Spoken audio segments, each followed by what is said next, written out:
పరిష్కార మార్గం.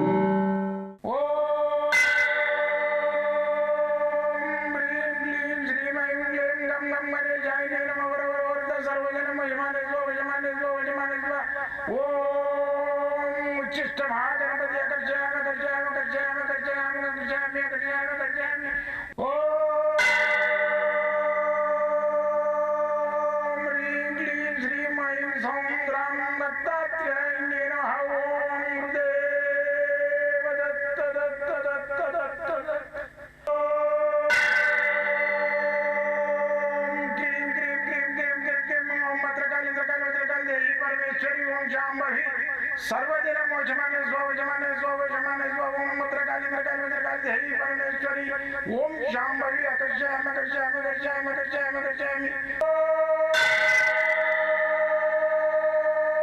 चट चट चट चट चट ज्वाल ज्वाल ज्वाल नरसिंहाय लक्ष्मी नरसिंहाय अकर्षयामि अकर्षयामि अकर्षयामि ओम चट चट चट चट चट चट चट ओम चट चट चट चट चट ओम चट चट चट चट ज्वाल ज्वाल ज्वाल ज्वाल नरसिंहाय लक्ष्मी नरसिंहाय अकर्षयामि अकर्षयामि अकर्षयामि अकर्षयामि अकर्षयामि अकर्षयामि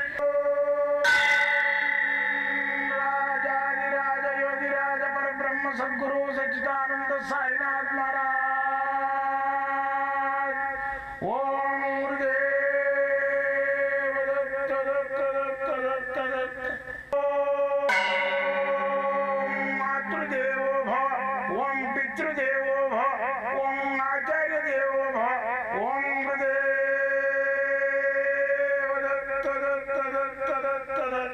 ఓం గురుదేవ దత్త దత్త దత్త దత్త. నేను మీ సాయి దత్తానందను, మంత్ర యంత్ర తంత్ర రుద్రాక్ష మూలిక శాస్త్రజ్ఞుని. అయితే నా అన్వేషణలో 42 సంవత్సరాల నుంచి నేను గవర్నమెంట్ ఉద్యోగం చేసుకుంటూ తదేకంగా ఈ అన్వేషణ చేసుకుంటూ మళ్ళీ వచ్చేసి ఎందరికో రెమెడీస్ ఇచ్చుకుంటూ తృప్తి పడుతున్నాను. నా జీవితంలో నేను ఈ మంత్రాల గురించి, యంత్రాల గురించి, తంత్రాల గురించి నమ్మేవాడిని కాదు.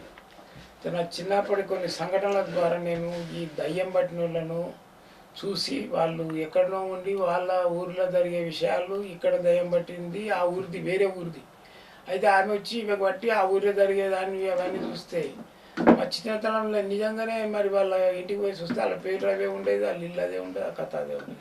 పలామీద ఆమె ఉందా అంటే చచ్చిపోయింది అందులో ఆమె పేరు ఇప్పుడు ఈమె పట్టింది ఆమెకు ఉండేది. మరి ఇలాంటివన్నీ సంఘటనలు చూసిన తర్వాత నాకు మైండ్లో బాగా కూర్చొని పోయింది. అసలు ఇదేంటి జీవితం అంటే, మనిషి చచ్చిపోయినాక ఏమవుతాడు, మనిషి ఆత్మ ఏమవుతుంది, అసలు మనిషి శరీరం వదిలిన తర్వాత ఎక్కడ పోతుంది, ఎవడైనా వస్తూనే ఉన్నాడు. నేను చూస్తున్నా అసలు బతికి మొత్తము ఎప్పటికి స్థిరస్థాయిగా బతికినాడు ఎవరు, శరీరాన్ని వదలవలసింది. అయితే ఈ శరీరం అనే దాన్ని యూజ్ చేసుకుంటా ఈ ఆత్మ అనేది ఎన్నో కార్యకలాపాలను ఆశ జీవితాల్లో నడిపిస్తుంటుంది, మోహనం అవుతుంటుంది, ఇంకో శరీరంతో మోహించాలనిపిస్తుంటుంది, కామవాంఛ కలుగుతుంటుంది, ఇంకో శరీరంతో కామించాలనిపిస్తుంది, రమించాలనిపిస్తుంటుంది. ఇదంతా శరీరతత్వం. ఆత్మ శరీరాన్ని వాడుకుంటుంటుంది అది తృప్తి పడడానికి. కాబట్టి మనం ఏంటంటే ఈ శరీరము ఆత్మ తృప్తి పడడానికి ఇంకే ఒక ఆత్మను తృప్తి పడుతుంది.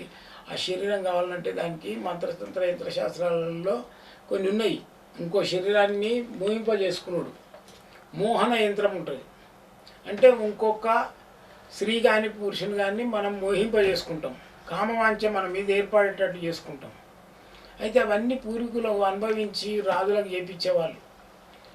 రాని ఉంటుంది, ఒక్కొక్క దేశంలోకి వెళ్ళి వాడు జయించి తీసుకొస్తాడు, ఆమెకు కామవాంఛ ఉండదు, మోహనం అనేది రాదు. అయితే ఆమెను జయించి తెచ్చుకున్నాడు ఇష్టం లేకున్నా కానీ.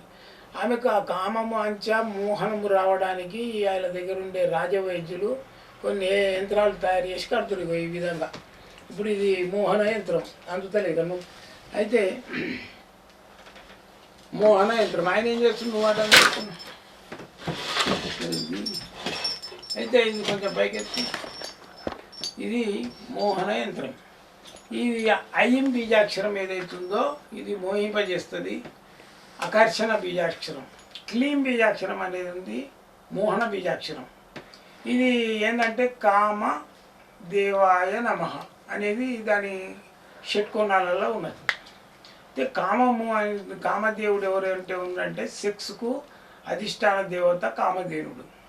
అయితే ఆమె కామం రావాలి, మన మీద ఇష్టపడాలి, మోహనం రావాలి. అయితే లేకుంటే ఆమె మోహం లేక కామం లేకుంటే నిన్నెందుకు ఇష్టపడుతుంది? ఒక శరీరం కావాలనుకుంటే ఆ శరీరము ఆడ శరీరము ఒక శరీరాన్ని ఆశిస్తుంది, మగ శరీరము ఆడ శరీరాన్ని ఆశిస్తుంది, ఆడ శరీరం మగ శరీరాన్ని ఆశిస్తుంది. జీవిత రహస్యం.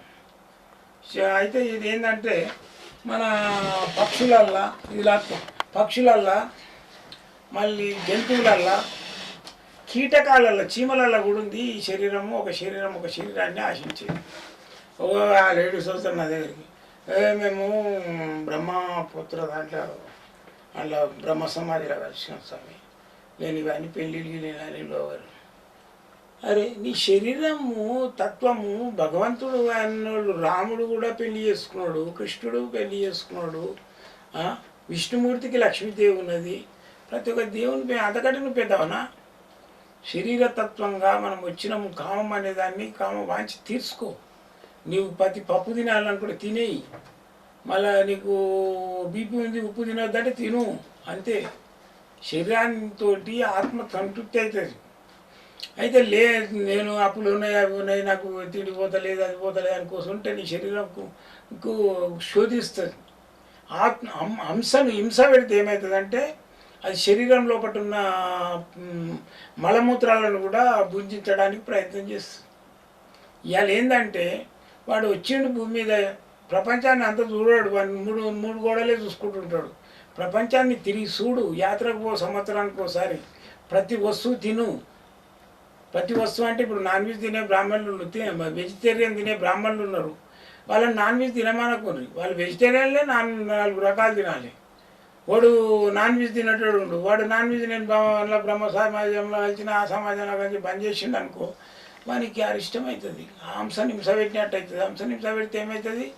పాతగా వచ్చే జన్మల నువ్వు ఏ కొంచెం అయ్యో పుడతావు. నువ్వేందంటే నీకు ఈ కామం అనేది తెలియదు, అది ఇంకోటి ఏంటంటే నీకు సెక్స్ అనేది తెలియదు, మళ్ళీ భార్యతో రమించడం అనేది తెలియదు. భార్య అంటే ఎందుకు పెళ్ళి చేసుకునేది తెలియదు. నేను మా ఆఫీస్లో కూడా 2-3 లేడీస్ పెళ్ళిళ్ళు చేసుకోక నేను వాళ్ళకి చెప్తుంటే, అమ్మ నువ్వు హంసని హింస పెడుతున్నావు, చాలా ప్రాబ్లం వస్తుంది, హెల్త్ కూడా పాడైపోతుంది అంటే నిజంగానే ఇద్దరు చచ్చిపోయారు. ఒక ఆమెకు మొత్తం బ్లడ్ అనేది బ్లాక్ అయిపోయి ముఖం నల్లగా చచ్చిపోయింది, హార్ట్ అటాక్ వచ్చి. ఒక ఆమెనేమో లావు ఉండి ఆమెకు బ్లడ్ కూడా ఆమెకు కూడా కప్పడైంది, నల్లగా అయిపోయి చచ్చిపోయింది, హార్ట్ ఇది వచ్చి. నా దగ్గరికి వచ్చి లేడీస్ తోటి అదే చెప్తుంటే చాలామంది ఏం చేస్తాం, వాళ్ళకి 100% నేను జాతకంలో చూస్తే వాళ్ళకి పితృదోషం ఉంటుంది లేదా కుజదోషం ఉంటుంది. అటువంటి వాళ్ళు పెళ్లి చేసుకోరు. అందుకని ఏం చేయాలంటే ఆ పితృదోష నివారణకు కుజదోష నివారణకు చిన్న రెమెడీస్ ఉంటాయి, చేసుకోవాలి. ఆ పెళ్ళి చేసుకున్నట్టుగా 4 రకాలవన్నీ అన్నీ పరికించి తరికించి పెరికించి చూస్తే వాడు తర్వాత పెళ్ళి అయిన తర్వాత క్యాన్సర్ వస్తే ఏం చేస్తావు? లేదు మనకి ఏదైనా దురలవాట్లు ఉంటే ఏం చేస్తావు? పెళ్ళి అయిన తర్వాత తెలిస్తే ముందే నువ్వు భగవంతుని ఏదో ఉన్న కాడికి మంచిగా అనిపించింది చేసుకొని జీవిత రహస్యాన్ని తెలుసుకో. నేను పెళ్లి చేసుకోను, నేను అందులో కలిసిన, నేను బ్రహ్మజ్ఞానంలో కలిసిన, అజ్ఞానంలో బ్రహ్మజ్ఞానంలో కలిసి బ్రహ్మ సమాధిలో కలిసి పెళ్లి చేసుకోవద్దని చెప్తారా? సంసారంలో ఉండి చేసుకోమంటారు. ఎవరో ఒకడు వానికి సంసారం విరక్తి అయిపోయింది, పుట్టుకతోటే వానికి వైరాగ్యం వచ్చేసింది, వైరాగి పోయి వాడు ముందు యోగి ఉంటాడు, యోగి పోయి భోగి అవుతాడు, భోగి పోయి వైరాగి పోతాడు, బైరాగి అవుతాడు. బైరాగి అంటే బట్టలు తీసుకొని తిరుగుతుంటాడు. బైరాగి అంటే ముందు ఎవడైనా భోగి ఉంటాడు, భోగి పోయి యోగి అవుతాడు, యోగి పోయి ఫస్ట్ అయితే సన్యాసి ఉంటాడు. వాడు భోగి పోయి వైరాగి పోయి సన్యాసిస్తాడు. సన్యాసించాడంటే అన్ని వదిలేస్తాడు. దాని పేరే సన్యాసము అంటే వదలడం. సన్యాసిస్తాడు, బైరాగి అవుతాడు. బైరాగి అయిపోయినాక అప్పుడు ఏ బట్టలు అవసరం లేదు, ఇది అవసరం లేని అది అవుతాడు. అది వేరు, అది ఎక్కువ పురుషులకే జరుగుతుంది, లేడీస్కు తక్కువ. లేడీస్లో ఈ బైరాగులు కూడా తక్కువ ఉంటారు, ఈ దిగంబర్ బైరాగులు ఉండరు. అందుకని చెప్పేసి చాలా వరకు ఇది పెళ్ళి చేసుకోకుండా ఉండడం లేడీస్నే చూస్తున్నాను నేను. అది తప్పు. జీవితంలో మా చెల్లె కాల్చుకొని చచ్చిపోయింది, లవ్ మ్యారేజ్ చేసుకొని నేను ఆ సన్నివేశం చూసిన తర్వాత నా మైండ్ వెళ్ళిపోయింది. తప్పు అది. ఆమె కర్మాది ఉన్నది పోయింది, నువ్వు పెళ్లి చేసుకో. జీవితంలో ఏది అనుభవించాలో అనుభవించు. లేదు మా ఇంటి పరిస్థితి బాగాలేదు అందుకే చేసుకోవాలంటే, పరిస్థితి బాగలేకుంటే పరిస్థితి బాగాలేనునే చేసుకో. పెళ్ళి మాత్రము 100% చేసుకోవాలి. ఏ మతం నుండి, ఏ గోత్రం నుండి, ఏ శాఖలుండు పెళ్ళి మాత్రం చేసుకోవాలి. నా యొక్క ముఖ్య సందేశము, ముఖ్య గైడెన్స్ కూడా అట్లా ఉండకూడదు. అయితే ఈ లౌకికమైన బాధలు, ఈ సంసారము, ఇవన్నీ తెలుసుకోవాలంటే ఒకసారి ఆదిశంకరాచార్యునికి ఒక క్వశ్చన్ వేసింది ఆమె. ఏమని, అయ్యా నువ్వు అన్నీ చెప్తున్నావు, నేను నీకు ఒక ప్రశ్న వేస్తే చెప్పు. చుంబనం అంటే ఏంది, అది మోహనం అంటే ఏంది, మగవాడు ఆడవాళ్ళ యోని ప్రవేశం చేసినప్పుడు, ఈ లింగాన్ని ప్రవేశించినప్పుడు, ఇంద్రియ కలిస్తమైనప్పుడు దాంట్లో ఎటువంటి అనుభూతి వస్తుంది, ఇవన్నీ అడుగుతుంటుంది. అడిగితే అమ్మా నువ్వు నా తల్లి లాంటి దాని తల్లి, నువ్వు అడగకూడదు ఇవన్నీ, అడగకూడదు ప్రశ్న. నేను నీకు ప్రశ్నిస్తున్నాను, నాకు పోటీగా వచ్చినావు, నాతో పోటీ చేస్తాను, అందుకని నా ప్రశ్నకు జవాలంటే నాకు 8 రోజులు టైం అని. అప్పట్లో అరిమ విద్య, పరకాయ ప్రవేశం, ఇంకో శరీరంలోకి పోవడము, అరిమ విద్య అంటే ఆకాశంలో గాలి తేలి వెళ్ళిపోవడం, ఇవన్నీ విద్యలు ఆదిశంకరునికి వచ్చు. ఆయన ఏం చేసిండు, పరకాయ ప్రవేశం రాజులోపటి చనిపోయిన బాడీలోకి పోయేసి ఆయన లేచి ఆమె భార్యకి చెప్తాడు, నాకు పూర్వజన్మ సుకృతాలని మర్చిపోయిన రమించడము, సెక్స్ చేయడము, ఇవన్నీ ఏంటివేంటివో చేస్తారు అవన్నీ చెప్పంటే ఆమె తెలుసుకుంటుంది. యాక్చువల్లీ నాకు బాడీ లోపల ఏదో వచ్చిందని అన్నీ నేర్పుతుంది ఆయనకు. ఈ చుంబనం అంటే ఇట్లా, రమ్యం అంటే ఇట్లా, ఒక మొగోడు ఆడిదాంతో సంభోగించడం అంటే ఇట్లా అన్నీ నేర్పిస్తే అప్పుడు వచ్చి ఆమెకు సమాధానం ఇస్తాడు. అమ్మ ఈ విధంగా ఉంటుంది, ఇది కామక్రీడి అంటారు, కామక్రేలి. మీరు అడిగింది ఏదైతే ప్రశ్న ఉందో దానికి ఒకటే జవాబు ఇస్తున్నా, కామకేలి. కేలి అంటే అది ఒక ఆట. ఈ కామక్రీడలలో ఏంటంటే ఎన్నో రకాల ఉంటాయి తల్లి, ఇవి మానవులకు అవసరమైనవి. ఈ మానవుడు కామక్రోధాల గురించి కాకుండా కూడా సంతానోత్పత్తి చేసి జీవితరహస్యాన్ని తెలుసుకునేది అడిగినావు తల్లి, నువ్వు చాలా పవిత్రమైన ప్రశ్న అడిగినావు అని చెప్పేసరికి ఆమె కాళ్ళ మీద పడి సన్యాసం తీసుకుంటుంది. అలాంటి మహానుభావులే ఈ కామక్రీడల గురించి చెప్పిండ్రు.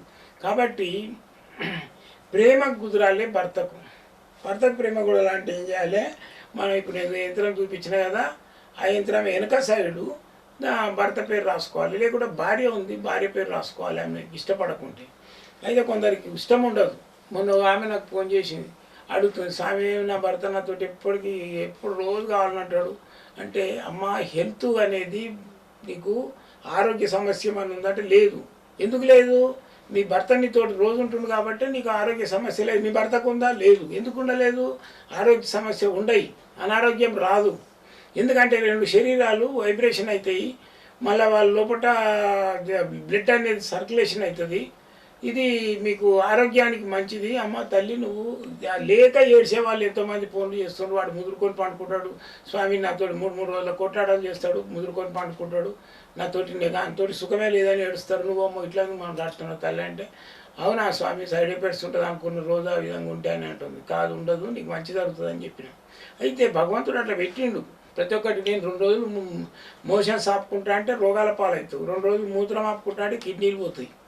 భగవంతుడు అన్నిటికి విసర్జన పెట్టిండు. విసర్జించేటప్పుడే నీకు ఒక పులకరింత వస్తుంది.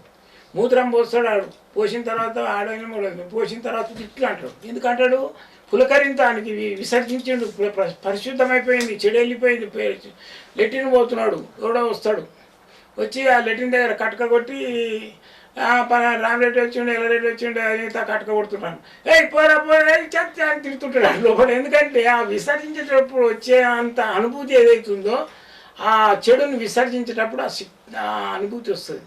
అట్లే పెళ్లి చేసుకోవడం అనేది కూడా అవసరం. ఈ పెళ్లి కాని వాళ్ళు ఈ మోహన యంత్రం కట్టుకోండి, మధ్యన వెనక సైడు సర్వజనాన్ని రాసుకోండి, మిమ్మల్ని చూడంగానే మోహిస్తారు, 10 మంది ఇష్టపడతారు. పెళ్లి కాని పిల్లలకు కూడా కట్టొచ్చు యంత్రము, నేను ఇప్పుడు చూపించిన యంత్రం కట్టుకోండి. మీకు ఏదన్నా నాకు దక్షిణ పంపాలంటే మాత్రం మీరు ఎక్కడన్నా దత్తాత్రేయ టెంపుల్నో, అయ్యప్ప స్వామి టెంపుల్నో, లేకుంటే ఎక్కడన్నా వెంకటేశ్వర స్వామి టెంపుల్నో అన్నదానానికి ఇవ్వండి, సంతోషపడతా. మీరు నా దగ్గర రావాలనుకుంటే మాత్రం నేను ఉండేది ఇక్కడ ఎల్బీ నగర్, బిఎన్ రెడ్డి నగర్ కాలనీలు ఉంటా, హైదరాబాదే. మళ్ళీ దూర ప్రాంతాలకు వచ్చేటోళ్ళు కూడా ఇక్కడ ఎల్బీ నగర్లో దిగి నా దగ్గరికి ఫోన్ చేసి రావచ్చు. మళ్ళీ వచ్చి సికింద్రాబాద్ నుంచి వచ్చే వాళ్ళకు కూడా మెట్రో ఉంటుంది, ఈ ఎల్బీ నగర్కి వచ్చి రావచ్చు. మీరు ఎవరికైనా కానీ ఇక్కడ నా దగ్గర టోకెన్ సిస్టమ్ కానీ, మళ్ళీ వచ్చేసి బుకింగ్ సిస్టమ్ కానీ ఇవంటివి ఏవి ఉన్నాయి. నేను చూసేది ఒక 10 మంది దాకా చూస్తాను, అంతకంటే ఎక్కువ నా తోటి కాదు. ఏజ్ అయిపోయింది, కాలపరిమితి అయిపోయింది, సావుకు దగ్గర అవుతున్నా, ఊరికి దూరం అవుతున్నా నేను. అందుకని అటు కాటికి దగ్గర అవుతున్నా, కూటికి దూరం అవుతున్నా. ఇప్పుడు నేను కూడు కూడా ఇంత తినాలంటే అరగదు, కాటికి దగ్గర అవుతున్నా, కూటికి దూరం అవుతున్నా. కాబట్టి నా శరీరాన్ని ఉపయోగించుకోరు, నా శరీరంతో వచ్చే వాకులను వినండి, నా శరీరంతో వచ్చే పనులు ఏవైతున్నాయో నా ఆత్మ మీకు ఇచ్చే పరిజ్ఞానాన్ని స్వీకరించడానికి ప్రయత్నం చేయండి. యంత్ర మంత్ర తంత్ర రుద్రాక్ష మూలిక ఈ వాస్తు సాముద్రిక ఎటువంటి మీకు ఈ ప్రాబ్లంలు ఉన్న వీటన్నిటి ద్వారా నేను పరిష్కరించడానికి ప్రయత్నం చేస్తా. మీరు వచ్చే వాళ్ళు ఏదైనా ఉంటే 5 గంటలు పొద్దుగాల 9:30 నుంచి సాయంత్రం 5:30 వరకు ఫోన్లో నాతో మాట్లాడాలంటే మాత్రం ఫీజులు ఏముండయి మీకు. వచ్చేసి ఓన్లీ ఫోన్లో ఫ్రీగా మాట్లాడతా.